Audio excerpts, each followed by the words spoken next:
की जनता देख चुकी है और उनको वापस उनसे पूछ रही है कि मिला क्या। ये भारतीय जनता पार्टी नहीं पूछ रही है, राज्य की जनता पूछ रही है कि आपने मिला क्या, आपने दिया क्या। वोट बैंक की राजनीति के लिए यहाँ के संसाधनों पर जिस प्रकार से घुसपैठियों का कब्जा करवाने का जो पाप सत्तारूढ़ दल के लोगों ने किया है, उसको जनता जवाब देगी। जेएमएम कर रही है कि अनंत ओझा ही वे व्यक्ति हैं जो पहली बार हिंदू मुसलमान और बांग्लादेशी घुसपैठ का मुद्दा उठाए, इसलिए जनता सबक उनको सिखाएगी। आपके सामने एमटी राजा को झारखंड मुक्ति मोर्चा ने उम्मीदवार बनाया है, कितनी चुनौती मानते हैं? इस वक्त बात करने के लिए हमारे साथ राजमहल से भाजपा के उम्मीदवार और राजमहल के विधायक अनंत ओझा हैं। अनंत ओझा जी, आपने नॉमिनेशन फाइल कर दिया, क्या देख पा रहे हैं 19 से 24 में क्या अंतर है?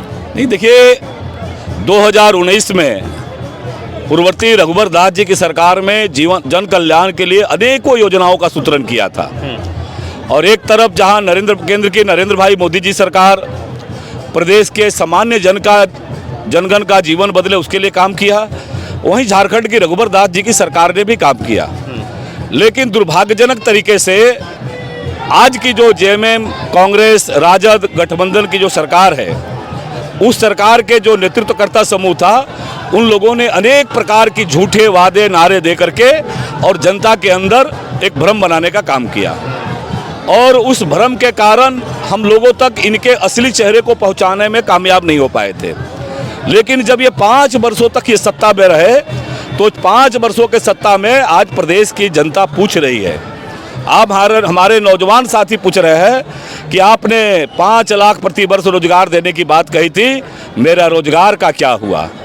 आज आपने कहा था कि 5,000 और 7,000 बेरोजगारों को भत्ता देंगे। आज युवा सड़क पर खड़ा होकर के पूछ रहे हैं कि मेरे बेरोजगारी भत्ता का क्या हुआ। आज उन्होंने संविदा कर्मियों को स्थायीकरण करने की बात कही थी, आज वो संविदा कर्मी पूछ रहे हैं कि मेरे स्थायीकरण करने का क्या हुआ। आज जिन नौजवानों को आउटसोर्सिंग कर्मियों का स्थायित्व देने की बात कही थी, वो पूछ रहे हैं कि मेरे स्थायीकरण का क्या हुआ। कृषि मित्रों को उन्होंने झूठे वादे देकर कहा था कि उनका वेतनमान चालू करेंगे, आज ये कृषि मित्र पूछ रहे हैं कि मेरा क्या हुआ। ऐसे जितने भी समाज संगठन थे, महिलाओं को कहा कि 72,000 रुपया प्रत्येक गरीब परिवार को हम उनको देने का काम करेंगे, प्रत्येक महिलाओं को देने का काम करेंगे।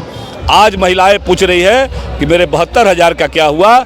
सवाल वही है और उसका परिणाम आप देख रहे होंगे कि राज्य की राजधानी रांची की सड़कों पर ये अलग अलग वर्ग समूह जिससे झूठे वादे नारे दे करके ये सत्ता में आए थे, वो वर्ग समूह इनसे पूछ रहा है कि मिला क्या। आप लोग लगातार पूछ रहे हैं मिला क्या। वो लोग कह रहे हैं कि बिजली फ्री कर दिए, 200 यूनिट फ्री है और बिजली बिल माफ़ भी हुआ, किसानों का ऋण माफ़ी किया गया, मैया सम्मान के तहत जो है 1,000 रुपये दे रहे हैं। राज्य झारखंड की जनता ये सिद्धो वीर सिद्धो कानू चांद भैरव फूलो झानू की माटी है, धरती आबा भगवान बिरसा मुंडा की माटी है। जिन लोगों ने अनेक षड्यंत्र करके समाज को बांटने का काम किया था, आज झारखंड की जनता बहुत प्रबुद्ध है। उनको पता है कि 5 साल तक लाठी डंडे के सहारे नौजवानों की आवाज़ को दबाने का काम हुआ, संविदा कर्मियों की आवाज़ को दबाने का काम हुआ, महिलाओं की आवाज़ को दबाने का काम हुआ, आंगनबाड़ी सेविका सहायिका की आवाज़ को दबाने का काम हुआ, जलसहिया की आवाज़ को दबाने का काम हुआ। और चुनाव के 1 महीना पहले आपने झूठे वादे नारे दे करके जनता के अंदर भ्रम नहीं पा सकते हैं। इनकी असली चेहरा राज्य की जनता देख चुकी है और उनको वापस उनसे पूछ रही है कि मिला क्या। ये भारतीय जनता पार्टी नहीं पूछ रही है, राज्य की जनता पूछ रही है कि आपने मिला क्या, आपने दिया क्या।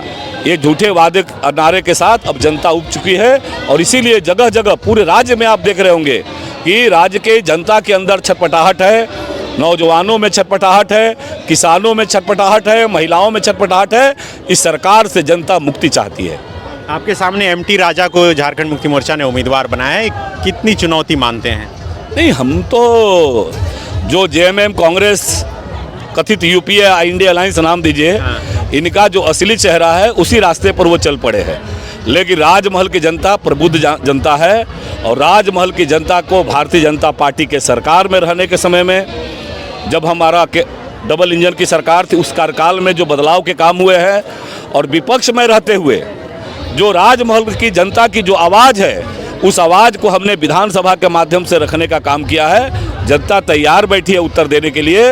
इनके प्रलोभन में, इनके छलावे में, इनके द्वारा जो लगातार भ्रम की राजनीति की जा रही है, जो तुष्टीकरण को पोषित करने के लिए वोट बैंक की राजनीति के लिए कुकृत्य किए जा रहे हैं। इससे जनता उनको समय आने पर उनको उत्तर देने के लिए तैयार बैठी है। आप लगातार बांग्लादेशी घुसपैठ और डेमोग्राफी बदलने के सवाल को भी उठाते रहे, क्या चुनाव में उसका इम्पैक्ट दिख रहा है? नहीं तो रहेगा। भारत माता की जय कहने वाले जितने भी इस देश के नागरिक हैं उसकी हम पूजा करते हैं, लेकिन इस देश के अंदर विदेशी घुसपैठ करा करके और देश विरोधी कृत्यों में या हमारी आंतरिक सुरक्षा के लिए जो खतरे बन रहे हैं, उन सारे खतरों के लिए हम उसको राजनीतिक चश्मे से नहीं देखते हैं, देश के चश्मे से देखते हैं। और उन घुसपैठियों के को निकालने तक जनता की जो आवाज़ है, जो लड़ाई है, वो अंतिम समय तक, जीवन का हर क्षण तक उस लड़ाई को हम लड़ते रहेंगे। लेकिन जेएमएम कर रही है कि अनंत ओझा ही वे व्यक्ति हैं जो पहली बार हिंदू, मुसलमान और बांग्लादेशी घुसपैठ का मुद्दा उठाए, इसलिए जनता सबक उनको सिखाएगी। क्या मजाक है? किसको आप कहते हैं? भारत कोई धर्मशाला है क्या कि धर्मशाला के अंदर लाते जाओ और बांग्लादेशी घुसपैठियों को बसाते जाओ? इसलिए जनता माफ नहीं करेगी। वोट बैंक की राजनीति के लिए यहाँ के संसाधनों पर जिस प्रकार से घुसपैठियों का कब्जा करवाने का जो पाप सत्तारूढ़ दल के लोगों ने किया है, उसको जनता जवाब देगी और जाति धर्म से ऊपर उठ करके इस क्षेत्र की जनता उनको जवाब देगी। लोबिन हेम्ब्रम के नॉमिनेशन में भी आप शामिल हुए हैं, जो बोरियो से प्रत्याशी हैं बीजेपी के, जेएमएम को छोड़कर आए हैं, कितना इम्पैक्ट देख पा रहे हैं संथाल परिणाम में? इस संथाल में तो मैंने तो पहले ही कहा कि इन्होंने झूठे वादे नारे दे करके ये सत्ता में आई हुई सरकार है और इस सरकार ने जनता का विश्वास खो चुकी है। और इसीलिए उनके आंदोलन के साथी लोबिंदा, तो मैं इसी ज़िले से आता हूँ, यहाँ से कई बार वो जनप्रतिनिधि रहे हैं, यहाँ के हर कण से नाता है। ठीक है, विचारों से हम अलग थे, लेकिन एक बड़े नेता है, झारखंड अलग राज्य की लड़ाई लड़ने वाले, आदरणीय गुरुजी के साथ रहने वाले, कदम कदम मिलाकर काम करने वाले अग्रणी नेता रहे हैं। उन्होंने अगर आगाज किया है तो निश्चित रूप से वो आगाज परिणाम तक पहुंचाएगा, ऐसा सबको विश्वास है। ठीक, थैंक यू। हमें ही वोट देना बेटी। इस बार नौकरी में 60% का महिला आरक्षण देंगे। पैसा पिछली बार भी जेएमएम वालों ने 50% का वादा किया था, हमको तो मिला नहीं। और आपको?